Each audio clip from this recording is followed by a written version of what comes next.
Welcome back to Andersen Acres. Today we're continuing our Flower Favorites series, and I'm talking about one of my all-time garden staples, the marigold.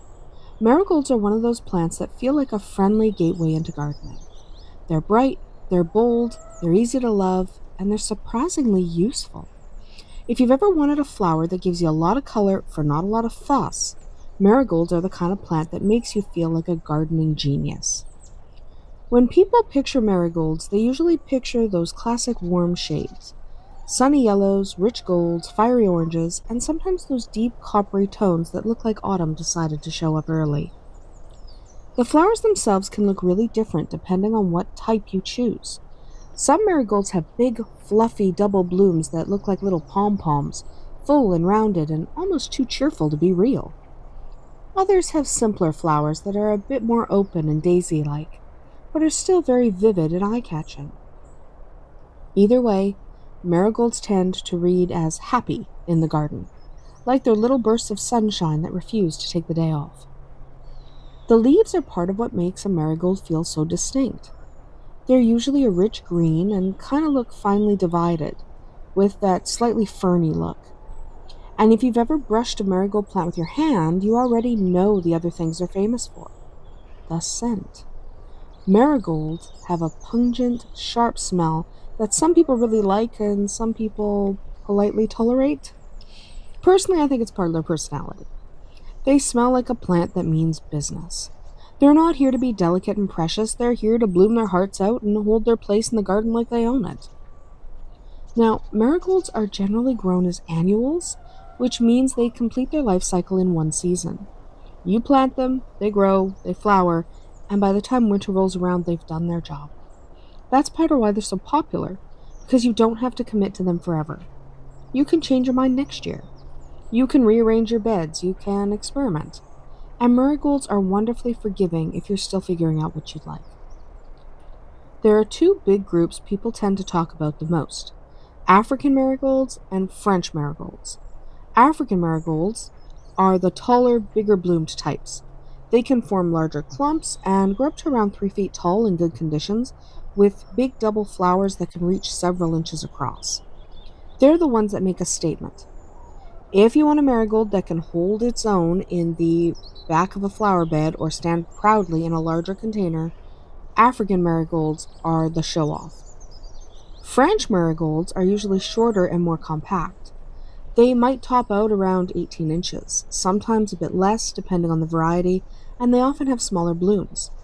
But don't let smaller fool you. French marigolds can absolutely pack a punch, especially when you plant them in a thick drift. They're fantastic for edging, for filling gaps, for tucking in around other plants, and for making the garden feel lively without needing a ton of space. So how do you take care of them? Well, this is the part where marigolds really shine, because their needs are refreshingly straightforward. First and most important, marigolds want full sun. They can handle a bit of light shade, yeah, especially in really hot climates, but in general they do best when they get plenty of sun throughout the day.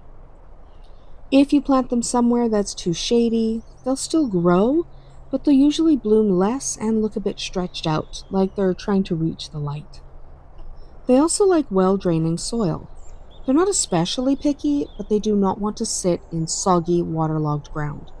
If your garden spot tends to hold a lot of water, you'll want to improve drainage with compost or choose a higher spot. In containers, make sure your pot has drainage holes and that you're using a decent potting mix. Marigolds will forgive a lot, but constant wet feet can make them unhappy and can invite problems you really don't want to deal with later. Watering is usually pretty simple. When marigolds are young and getting established, they appreciate consistent moisture, especially during dry stretches. Once they're settled in, they can handle a bit of drought better than some other flowering annuals. That said, they'll look and bloom their best if you water them when the top layer of soil is a little bit dry, rather than letting them get stressed out for long periods. In containers, they need more frequent watering than marigolds in the ground because pots dry out a lot faster, especially in the sun. One of the most delightful things about marigolds is how easy they are to start out from seed. You can sow seeds indoors after the danger of frost has passed, once your soil is warming up and spring is actually acting like spring. If you want a head start, you can sow them indoors about 6 weeks before your last expected frost date. That gives them time to grow into sturdy little seedlings that can be transplanted out once the weather is cooperating a little bit.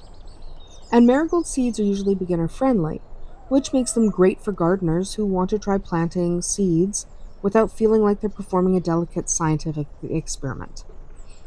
Spacing, now, it matters more than people realize, because marigolds look best when they have enough room for air movement and for growth.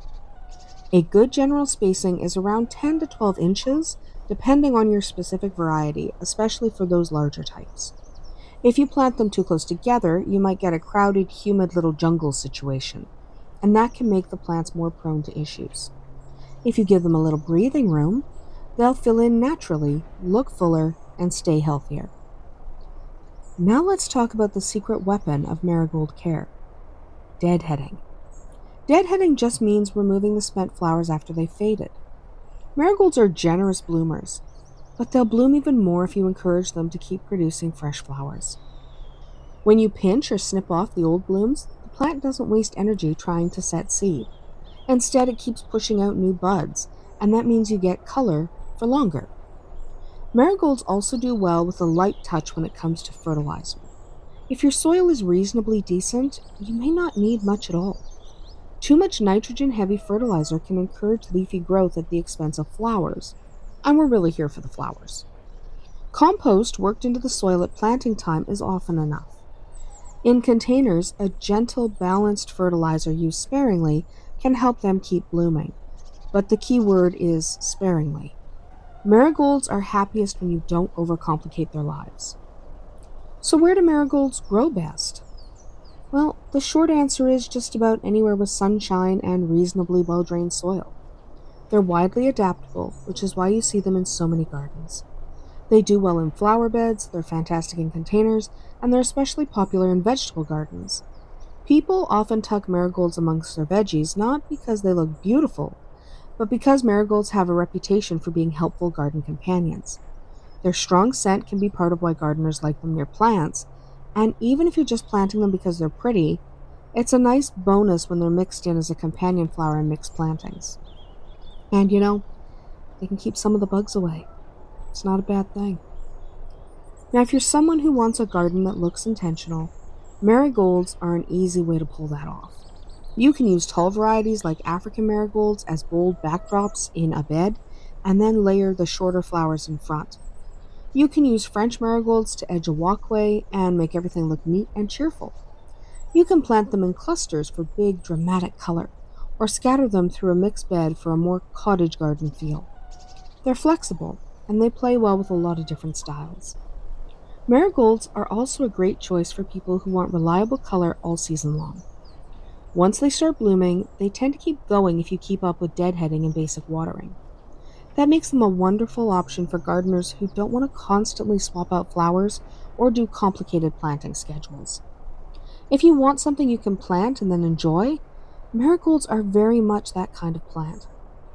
And honestly, marigolds are perfect for a certain type of gardener, the gardener who wants to feel successful.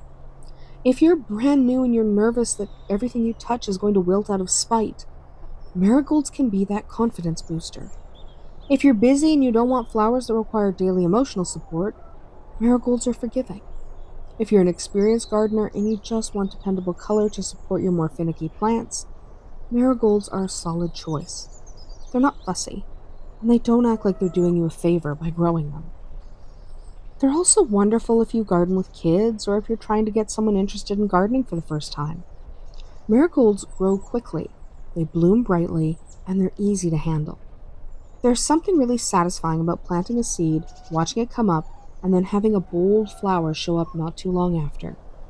Marigolds give you that gratification without making you wait forever, and that's a huge part of why they've been a classic first flower for so long. If you're choosing marigolds for your own garden, think about what job you want them to do. If you want height and big blooms, look at African marigolds. If you want compact, tidy plants for borders and containers, French marigolds are your friend. If you want something that fills in and blooms like it's trying to win an award, You can't go wrong either way. And if you're like me and you just want your garden to look creative and alive and cheerful, marigolds are an easy way to get there.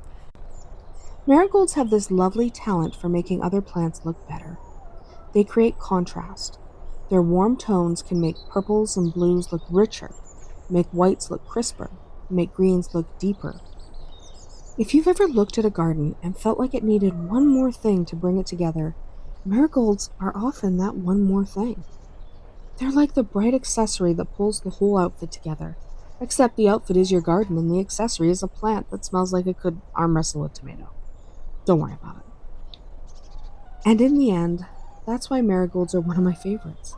They're bright and reliable, they're easy to grow, they're friendly to beginners, and they have a personality that makes them feel like a real presence in the garden. They're not subtle, they're not trying to be. They're here to bring color, fill space, and keep blooming like it's their personal mission. And honestly, I respect the energy. That's about it for us here today at Andersen Acres. Tell me in the comments if you've ever grown marigolds before, and whether you love that strong marigold scent, or you're more in the it's a lot camp. We'll see you tomorrow.